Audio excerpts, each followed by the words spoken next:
Monsieur Éric Bocquet pour le groupe CRCE.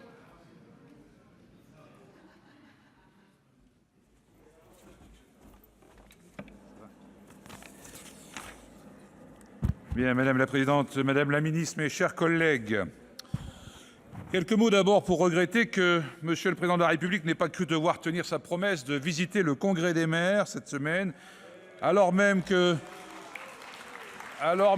ceux-ci sont particulièrement sensibles aux questions qui nous intéressent cet après-midi au Sénat. Évidemment, le débat qui nous occupe aujourd'hui présente un lien assez fort avec les préoccupations exprimées par nombre de nos collègues élus locaux à l'occasion de ce congrès. Le sujet qui nous intéresse est pour le moins important. Une partie de la France doit-elle, dans les faits, être privée d'entrée dans le XXIe siècle ? Les établissements de crédit agréés n'ont-ils pas quelques missions de service public et d'aménagement du territoire à accomplir ?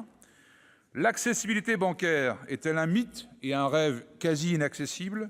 Autant de questions qui sont au cœur de la proposition de loi déposée par notre collègue Éric Gold et que nous ne pouvons évidemment que soutenir par principe et qui méritent analyse.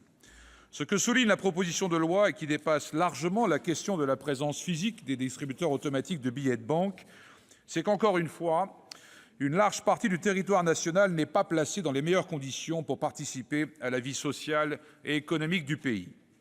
Cette France rurale, périphérique, dit-on aujourd'hui, de moins en moins tournée vers l'agriculture et de plus en plus transformée en villégiature dans beaucoup de cas pour ménages salariés des grandes agglomérations. Nous la connaissons tous très bien. Moi-même élu d'une petite commune du Nord, dont la population a pourtant cru de près d'un tiers en 20 ans, j'ai, comme beaucoup d'entre vous, été confronté au refus obstiné des établissements financiers, à commencer par la Poste, d'améliorer leur qualité de service dans la commune. Et cette commune se situe pourtant dans le périmètre de la métropole européenne de Lille, comme chacun sait. Notre collègue Éric Gold, dans sa communauté de communes proche de Clermont-Ferrand, sait très bien, lui aussi, ce que signifie cette lente et sûre progression de sa population. Cela veut dire que l'étalement urbain progresse et que, de manière diffuse, émergent des territoires de plus en plus liés à l'agglomération principale la plus proche, sans disposer des réponses en termes de services publics nécessités par cette situation. Nous ne pouvons accepter cette situation qui met en cause l'égalité entre les territoires dans cette République, victime d'une version abrupte de la concurrence libre et non faussée, qui exclut ainsi, peu à peu, les lieux et les habitants de la périphérie pour ne s'intéresser qu'aux positions centrales. Le mode de résolution de la situation prévu par la proposition de loi est-il le plus efficient ? Nous allons en débattre. Nous pouvons en douter, cependant, et le rapport le précise clairement puisqu'il souligne le caractère systémique de l'inégalité bancaire. Ainsi, rappelle-t-il la position de la Cour des comptes qui a indiqué, je cite, « La Cour des comptes précise à cet égard que la question de la disponibilité des services bancaires sur le territoire et de l'inégal accès à ces services doit être examinée au regard de la diminution des services de guichet.